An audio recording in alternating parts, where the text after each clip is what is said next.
Hi guys, how are you guys doing? A very warm welcome to the session, people. A very good evening. I'm Ankana, your SST Master Teacher at Vedantu, and I hope all of you are doing amazing, that you're staying at home and you're staying safe. I am so excited that we are finally here with the first session.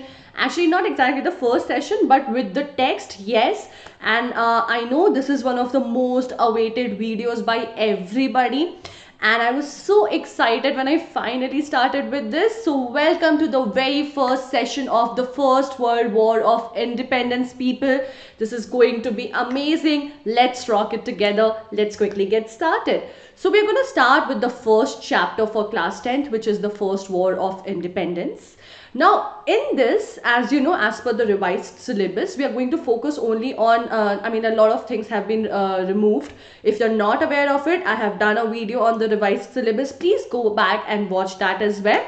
So the idea, as I was telling you, of these while going through these chapters, as we have just started with the first one, going on forward is, we're just going to focus on the topics which have been prescribed, which has been told as per the revised syllabus by the board. Okay, so today this is what we are going to focus on. This is what is going to be our agenda for today. We are going to start with a quick introduction of how the war started, what was the reason, and have a look into it, followed by the causes of the First War of Independence. We will under this look at the political causes and the socio-religious causes. Okay, so let's get started with the introduction. So guys, as you know, Britishers came to India not just with the idea of having colonies and ruling the country. When they came here, that's not what they had in mind, because they had come to India long back, around in 1599 itself, which is somewhere between the 16th 17th century. They had entered the country. But when they had entered the country, the only idea in their head was to do trading. Okay, they were here only for business. But once they got in, once they settled in, and they started looking at the scenario around, like how stagnant the society was, how it was not being it was not on the path of growth, how people were negligent towards a lot of things, they realized that they could take the advantage of this and exploit the people, and ultimately be also able to rule, because India was one of the most richest countries at that time. We had a lot of resources in terms of spices, in terms of gems, and other natural minerals, resources. Everything was available here in abundance. So that's how it started. Okay, but the reason why, once they started ruling, if you see, the first war which actually broke is in 1857, and they had been ruling the country around before like 100 years. Then why did it not start long before that? So the reason behind that was these two. So the way they had started expanding, okay, as I told you, when they entered the country, the idea was only to trade. And then from one to two places, they started settling with the idea of ruling. But it had to expand, because that had now become their new purpose, new agenda to be in the country. Okay, so they started expanding, and the way they were doing it, one, it was rapidly expanding, but the conquest, the method, the process of conquest was something that was irritating, annoying everybody in the country. Okay, and also the consolidation of the British rule, which means, as I told you, when they came here, the power was not to be consolidated. They did not want to rule the country. So now they were becoming more and more concentrated. They were now becoming more and more stronger. They were growing as a ruler, right? So that's how the way they were consolidating, they were gaining power, was something that was not making a lot of people happy.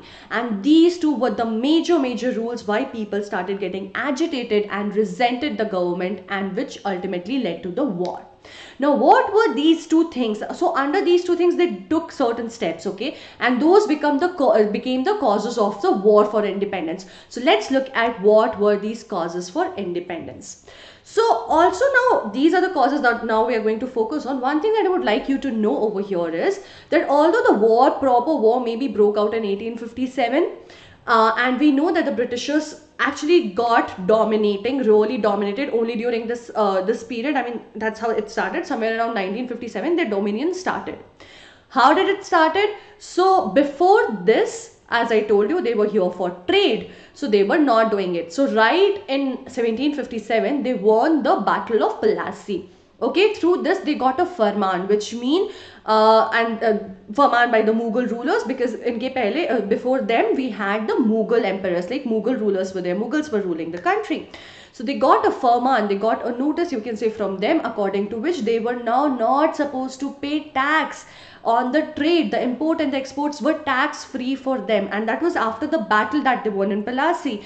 So that was the very first victory that they had, and that kind of encouraged them, and they started expanding. Okay, they started to realize that they could do more. Okay, they got greedy, and that's how they started expanding, and that's why in 1757 that war kind of marked their dominion, and which that is how their oppression started to flow throughout the country. Now, when this started, it's not like people were very happy to be suppressed by them. There were a lot of revolts continuously going on. There was not a single year, there was not a single day where it was not happening. However, it was only happening in isolation. Okay, people were doing it in small segments, only one particular sector in one particular area in the entire country, somewhere it might be happening, which means it was not strengthened enough. It was not strong enough to give the Britishers a proper shake. But when it happened in 1857, it shook the Britishers, and these were the reasons which led to it. Okay, so now we're going to understand the causes. So they started their domination in terms of expansion from 1757 to 1857. That is, and this expansion was going on rapidly. They were very rapidly expanding. Okay, and under this what they started doing was to increase their power. Like once their power after the Battle of Plassey had increased, what they started doing was they started kind of rubbing with the other people of the government, people who were already a part of the country and the governance.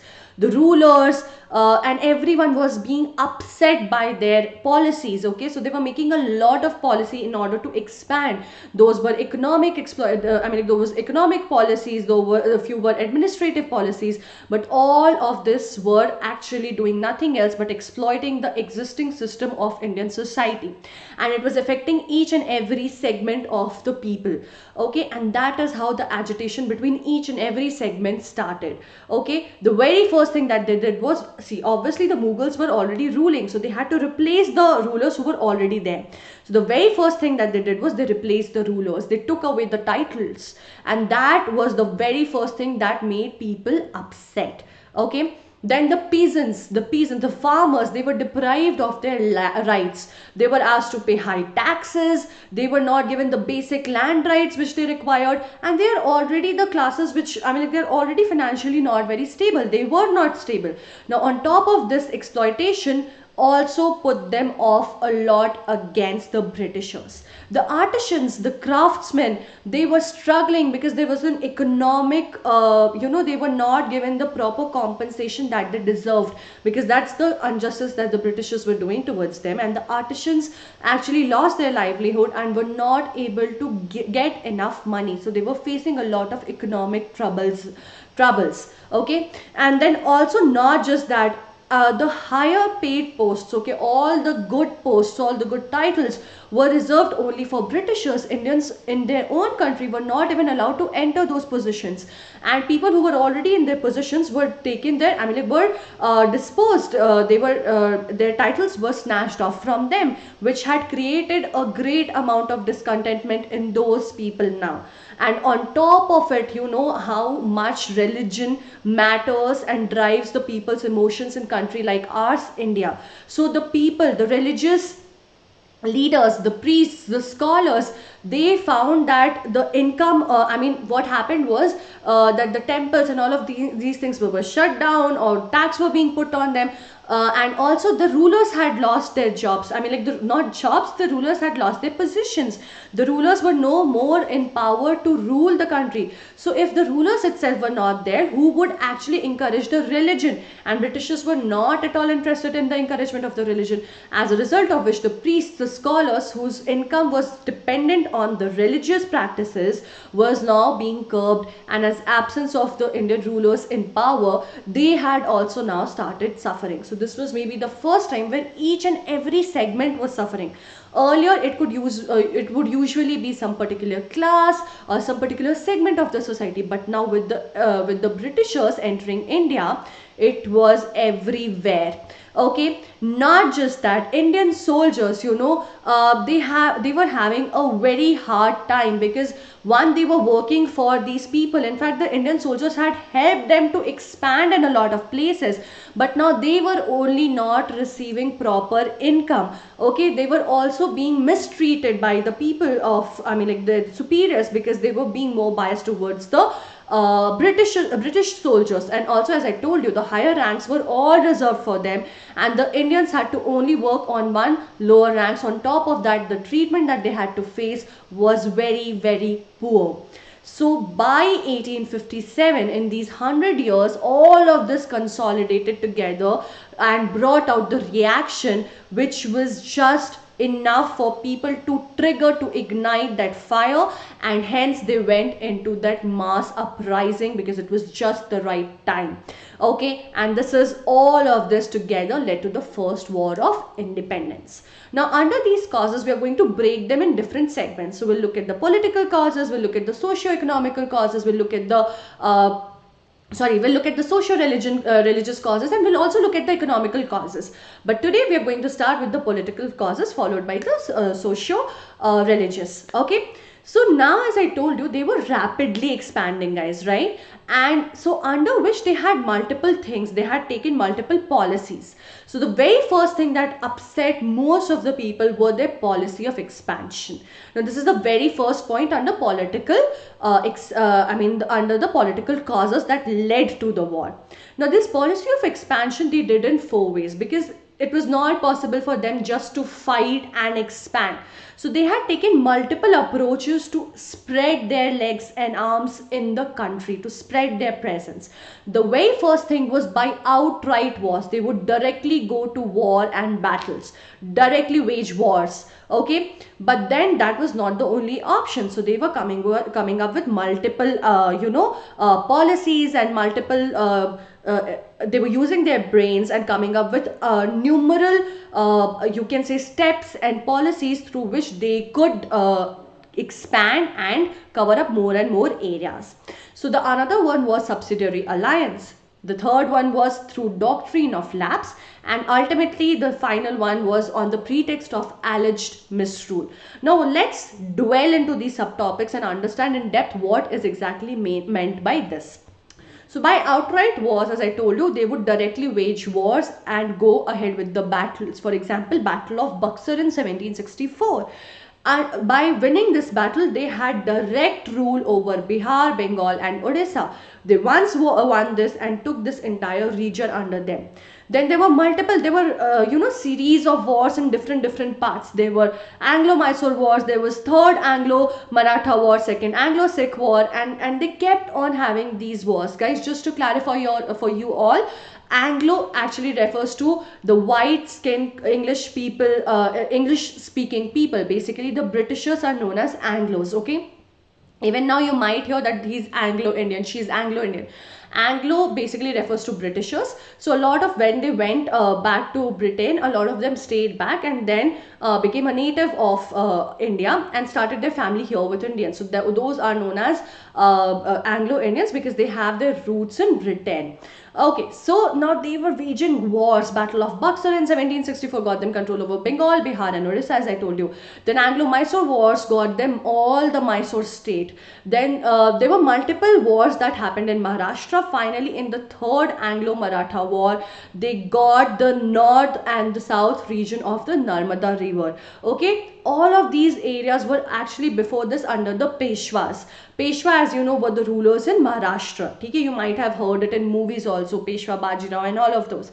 So Peshwa is basically a king ruler in Maharashtra. So it was all under his under the Peshwa, but these guys after this third war took that away, which happened in 1817 to 1818. Then the Anglo-Sikh war, it was the second war that happened, which gave them the control over the regions of Punjab, and they kept on waging wars against different regions, which eventually gave them control over Sindh, Assam, Arkana and Tera Sirim.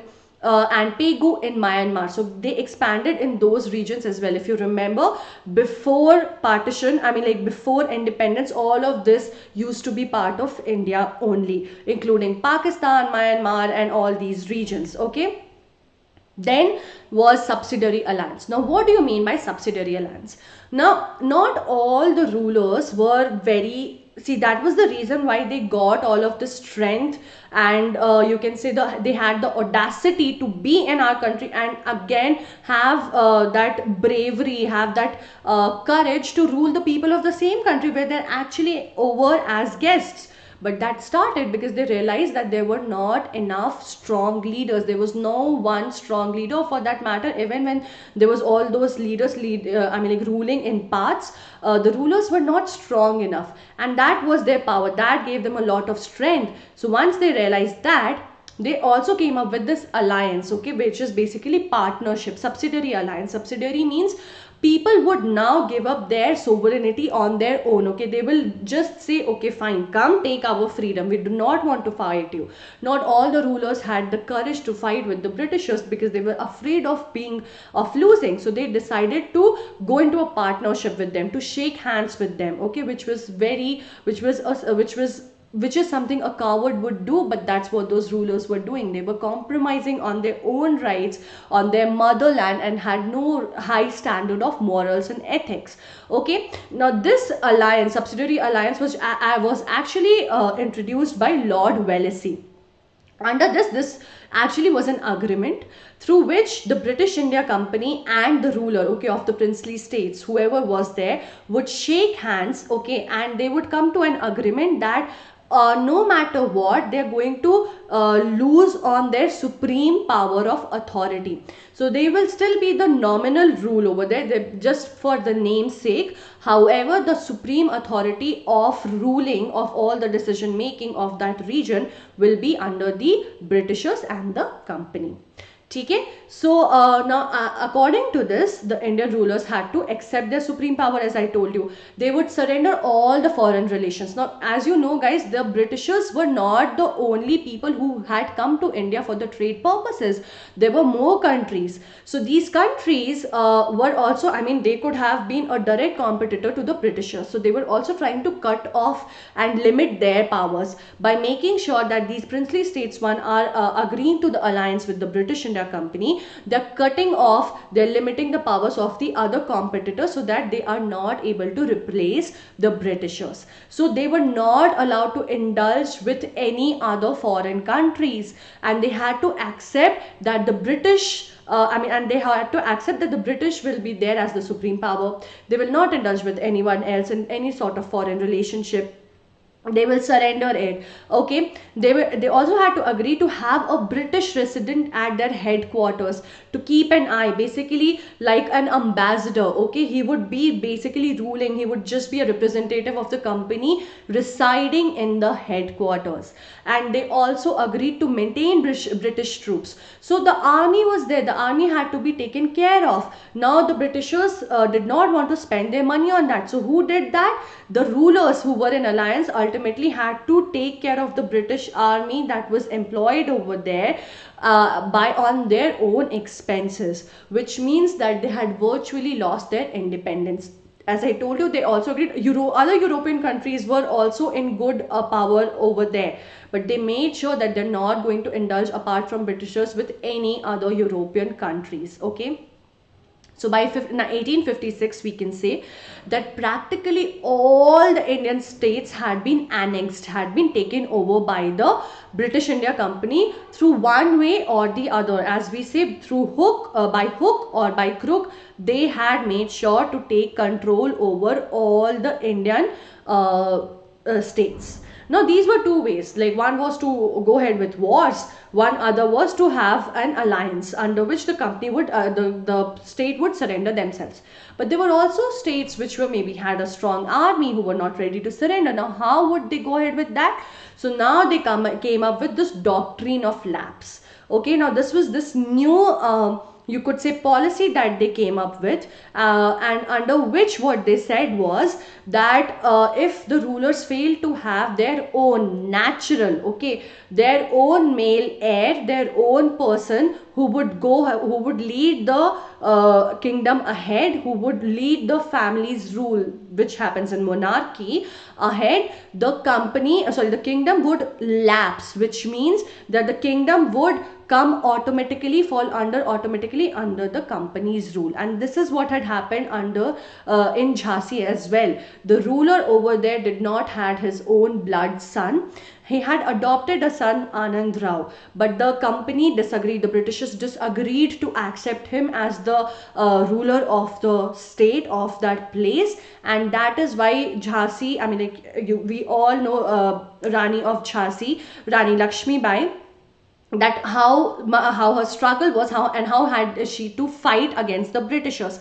So that is what had happened in 1856. That is an example of the doctrine of lapse. Okay, so also, I mean, they clearly said that Rani of Jhansi had to be pensioned and their adopted son was not recognized as the lawful successor. And the same thing happened in a lot of other states where they did not find enough resistance to go ahead. I mean, like Rani Lakshmi Bai offered a great resistance, and she was amazingly, like, courageous, but not everyone was. And similarly in other states like that of Satara, Sambalpur, Udaipur and Nagpur, through this doctrine they gained power. Okay. Now, another was on pretext of alleged misrule, which means they would say that the kind of rule that was happening in the state was not correct. There were a lot of malpractices, it was a misruling, and the ruler was not suitable, and that's why he had to be thrown out. And under this, they actually removed the ruler of Awadh in 1856. He declared, they declared Awadh to be misruled by the ruler, and he said that because of this, the people are not getting good treatment which they deserved. They called it the good of the governed, which means it's for the good of the people who are being governed, and it was to ensure that the administration is properly going ahead. They removed the ruler. But the people of Awadh were agitated, very, very dissatisfied with this. Why? For two reasons. One, the way the ruler was removed, okay, he was humiliated and he was disposed from his title, and the way it happened, it hurt the emotions of the people of Awadh because they associated with the ruler, right? And second, they said that it is for the betterment of the people. However, they had to face a lot of hardships, guys. Okay, you know what kind of hardships they had to go through. A lot of soldiers from Awadh were actually participating with the Britishers actively in their expansion, which was happening all around the country. They had never expected that it would happen in their own region and their own king would be thrown out. However, despite of supporting them, they received a lot of ill treatment. They were not given proper money. They were not having proper income, and they were also being ill treated, and there was a lot of bias against them and towards from the Britishers' end. So that is something that the soldiers were facing. But apart from this, the other segments were also suffering. The zamindars, okay, the landlords had a lot of land. The properties were confiscated by the Britishers. It was taken away from them under the government. As a result of which they lost all their power, and everyone was facing a huge financial crisis. Okay, now when the ruler was removed, the army was dissolved. The people who had different titles, thousands of them, of the nobles, the titles were snatched away, and their power and their financial status, everything was gone. And once they entered, they imposed such high land revenues and taxes on the people that everyone fell into this trap by the Britishers, where they were financially handicapped. Okay, so this is what had happened they just said that the people are being misruled. However, despite of removing the ruler and coming in power, it was the Britishers who were actually harassing the people, especially in Awadh. So this is how we saw they had started expanding. This were their policies of expansion. Apart from this, disrespect that was shown to Bahadur Shah Zafar, who was the last Mughal ruler, was also very disheartening, and it agitated a lot of Muslim people because of the treatment. So Bahadur Shah Zafar was actually, he had shook hands with the Britishers. Okay, he was actually their friends, but what they did was they denied to go ahead. So because he was under their protection, and he even used to get pension money, you can say salary, from the Britishers, but eventually that was denied. Okay, all his legacy was being destroyed. He was said that he will not have his pictures on the coins, on the currency of the country anymore. That upset a lot of people. Now, Mughals used to live in the Red Fort. That was their palace. But the Britishers said that his heirs, his further successors, will not be allowed to live in the Red Fort. They had to live into some other fort which was near Qutub Minar, which made them even more upset. Okay, his successors were also not given any noble, any imperial titles going forward. He was going to be the last one, and that hurt the feelings of all the Muslims, which Bahadur Shah Zafar was representing in a way. As a result of this, Zeenat Mahal Begum started, who was his wife, started plotting against the Britishers. Okay, then they did not stop here. See, they were ill-treating all the Nawabs, all the princes, all the rulers. Okay, and they did the same thing with Nana Sahab, who was the Peshwa, who was the ruler in Maharashtra. Nana Sahab was not the true heir. He was actually he was not the blood son. He was actually the adopted son of Balaji Rao too, who was the Peshwa in you can say, who was the last Peshwa of Maharashtra. Okay, but this person was actually forced to stay away from his family. He was forced to leave Kanpur as well. Okay, and he had to stay away somewhere else, and he was not even granted his money, his pension, which he deserved, which was his right, by the Britishers. Okay, and because of this, the entire Maratha region was resenting the Britishers. Now, Nana Sahab, as a result of this, was very disheartened and disappointed by Britishers, and he decided to mobilize everyone and make them aware of what the Britishers were doing. So he started traveling on his own expenses from Delhi to Lucknow to make people aware of, hey, this is what is happening. Let's join hands and fight the Britishers together. But people did not believe him. They actually grew suspicious, and his, you can say, initiative never became successful. Okay, and the final reason was absentee of sovereignty of the British. Now see, whoever before this, guys, you should know this, that whoever before this had come to rule the country had always ultimately settled in the country. We had a lot of foreign invaders. We had a lot of people from outside who invaded the country and who ultimately took over the country. Mughals, for example. But ultimately, no matter who came from whichever part of the world, settled here except for the Britishers. What do we mean by this? Their headquarters were not here. It was directly in Britain, and it was being ruled from there. If you look at Mughals, although they conquered India after, they came from Persia or wherever of different part of the country, but the Mughals, the emperors, settled here, and whatever revenue was generated, whatever tax they would collect, whatever expenses were there, the money ultimately of the country was spent on the people of their country, because the kingdoms, India was their kingdom. But with Britain, it was not the case. The center of power was in Britain, and all the taxation, all the money that was being collected was ultimately being drained to England and not being spent on the people of India, and that not for their welfare, not for their betterment. No growth was happening, and that is what highly disappointed and dissatisfied the people. Now let's see what happened in the social, religion and religious segment. So over here, now see, when initially the Britishers came, okay, they were especially, initially they came for trading. So they had no business with the social or the religious condition of India. But once they started taking power after 1757, you could say, in that region, in that period of time, which was the beginning of 18th century, the beginning of their rule, they were like, hey, I don't care about what religion and what you're doing. I'm not going to interfere with your social and religious life. You do whatever you want. but that kind of started fading away as they moved from 18th to 19th century. They kind of started changing their like the sentiments and the take on and conduct on this changed. They now started putting their leg into our business. Okay, they started interfering. Although they did do a lot of things, bacho, you should know this, that they did a lot of things which was actually for the betterment of the society, but their approach was not correct. Why? Because they did not take into consideration the way they were introducing these policies. They forgot that people were highly driven with their religious emotions over here, their beliefs, and that hurt the religious emotions of the people to a great extent. For example, abolition of sati, the Widow Remarriage Act, which was introduced in 1856, then opening of Western. So girls did not used to get educated before in our country, as you know. So the idea of educating girls was a very noble idea. It was a very nice idea, but the Western education to girls was not received very positively by people, because they thought that it was some hidden agenda or conspiracy that the Britishers were doing because of the way it was introduced among the people.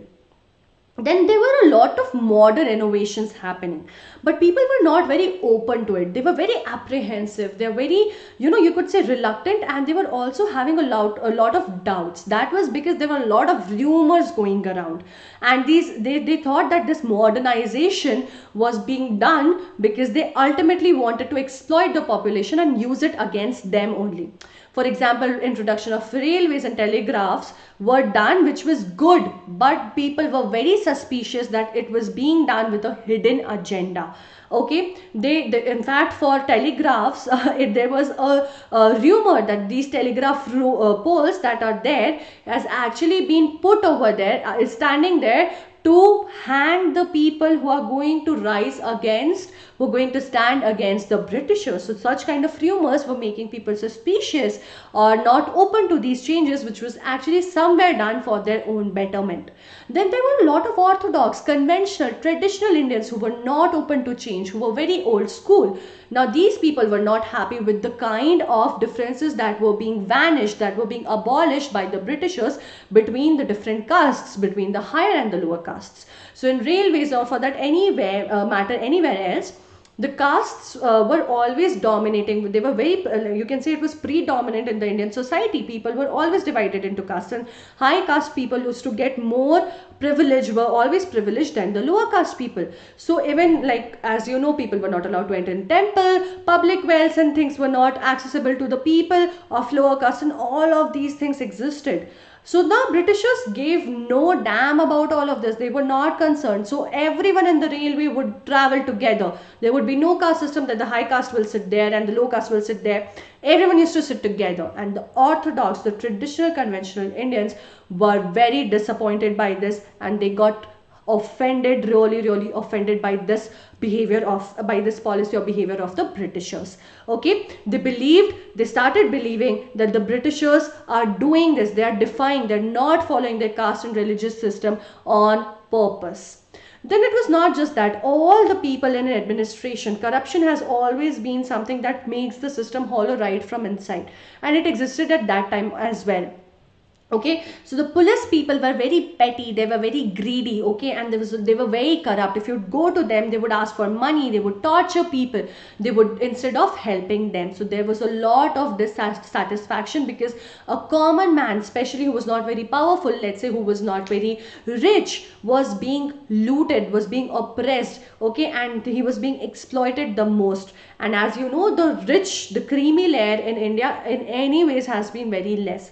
Who is the mass? The mass has always been the peasants, the common people, the middle class people, the working classes, and that is the class that the police were torturing. Okay, so that grew, I mean, like a different kind of feeling of oppression, which united all of these people who were in masses, who were actually making the major population of the country. Not just that, the kind, the judicial system, how it was designed, it was actually to help the rich over the poor, as a result of which this complex judicial system was oppressing the poor even more, who were already a victim of their own financial situation. Okay, they would be tortured, they would be hit, they would be beaten by the people. Okay, and they were being imprisoned by the cultivators because they did not have the ability to pay a lot of money. And this, as a result of this, the poverty kept on growing even more, which made the people a lot agitated and aggravated, and they kind of combined together and got united. Now, it did not stop at that. They even started with racial discrimination. There was a discrimination based on races. So they used to be very rude and arrogant towards Indian. As I told you, when earlier Britishers came in 17th century, they had no business with our religion, with our races. They did not used to differentiate that I'm superior or you're inferior. But that eventually started happening as we started moving from 18th, from 17th to 18th to 19th century. It kept on increasing, guys. Now people were being dominated on the basis of this. Okay, they had started acting superior because of their color, because of the religion that they were following. Okay, and they were following this policy of contempt. They were holding hard feelings against the Indians. They were looking down upon them. Okay, and Muslims were, you can say, they were being very cruel towards them. They were said to be unfaithful, and they were mistreating everybody and insulting all the people for whatever they were doing. Then a follow-up of this was that they had also started, now earlier they were not interfering with the religion, but they now also started doing that. Earlier it was none of their business how we were practicing and what we were practicing in terms of religion, but now they started denouncing, kind of, you can say, denouncing is basically opposite of praising something. So they were now saying, oh my god, they were bad mouthing all of this. They were saying that idol worship is not the correct way of doing it. I mean, not the correct way. They were like, people should not be doing this, and they started kind of propagating conversion into Christianity. They started promoting Christianity more and more. And after 1830, the missionary activities, the Christian missionary activities increased all of a sudden. The idea was again to mobilize, to convert more and more people. Okay, also the converted people were getting more benefits, so people for that reason had also started converting, which was creating a lot of fear among the Indians who were already there, who were very religious, you can say. Now it just did not stop at that. As I told you, a lot of people were converting, so they introduced a new law of property. Now earlier it used to be like, if I am Hindu and my son gets converted into Christianity, he will be disowned. And it would be completely my choice, but I could just disown him and he would have no rights on the properties. However, they introduced the Religious Disabilities Act, under which they changed the Hindu law property, according to which, despite of the conversion, my son could still have access to my property, could still, be a heir of my property, if despite of converting into a different religion. Now that also had pissed a lot of people off. And apart from, it just did not stop there. They had now started introducing Western education system. As I told you, they were also educating girls. So now this made people feel that they're doing it because they're trying to mind wash people in the schools. And the education system before this was all about religious education. Okay, people were religiously being educated. It was the priests and the Moulvis who would educate people, you can say, in the temples, in the madrasas. But now that was shifting. There were being proper centers established where Western education system was being introduced. Now the idea why people were doing that, because they wanted to create laborers for them who would understand English, who would be familiar with the education system, so that they could make them work. The Britishers could make them work for them, under them. But the people did not take it like that. Either way, it was wrong. The people perceived that they are actually trying to discourage their traditional learning, to discourage their religious learning. Okay, and they're trying to make a shift from the Oriental learning to Western learning. Guys, Oriental means something that is related to the Asian region, okay, especially which is towards the south of the Himalayas, which refers to the Indian part. So they realized that they had this fear that they're trying to change the orientation. I mean, like they're trying to change the emphasis from the Oriental learning to the Western education. They're trying to modernize, westernize the people of India and discourage the value of religious teaching. And they believe that it was just started with the whole idea, with the whole purpose of getting people to school and ultimately mind washing them to convert them into Christianity. So these were few major regions which had created a lot of dissatisfaction among the people. With this, we have seen the political and the socio-religious causes which led to the agitation among the people. Now in the next session, we will also be looking at the economical causes. Okay guys, so this one last point before we move on and end the session. So the taxing religious places. So earlier, before the Britishers had come, who no matter whoever was ruling, even the Mughals, they did not used to put tax, they did not used to have taxation on the temples, on the mosques, basically places where people used to practice religious stuff. But the Britishers introduced that, and that had hurt a lot of sentiments, a lot of emotions, religious emotions of the Indians, because as I told you, we have always been very sentimental about religion, about castes and all of these things. Okay, and they were not that people were always exempted from all of this with the previous rulers, which now changed when it came with the Britishers. Now a lot of people, especially priests and Maulvis, and I mean you can say the religious leaders, all of their dependencies, financial dependencies were on these religious places. Okay, but now they were being taxed, now they were being charged tax for it, which was making it very difficult for them to run their livelihood. And that is why, that was another reason why people got agitated, and everyone who used to follow them started following their you can say the protest against the Britishers. So with this, we are done with today's session. Let's look at a quick question before we move on.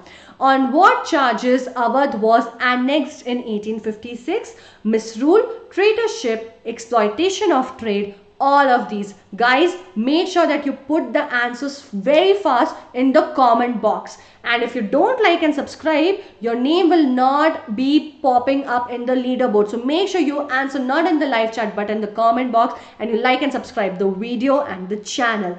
Okay, I will see you again in the next session, wherein we will be looking at what were the other reasons which led to the causes, which were the causes of these wars and led to further Britishers ultimately leave the country.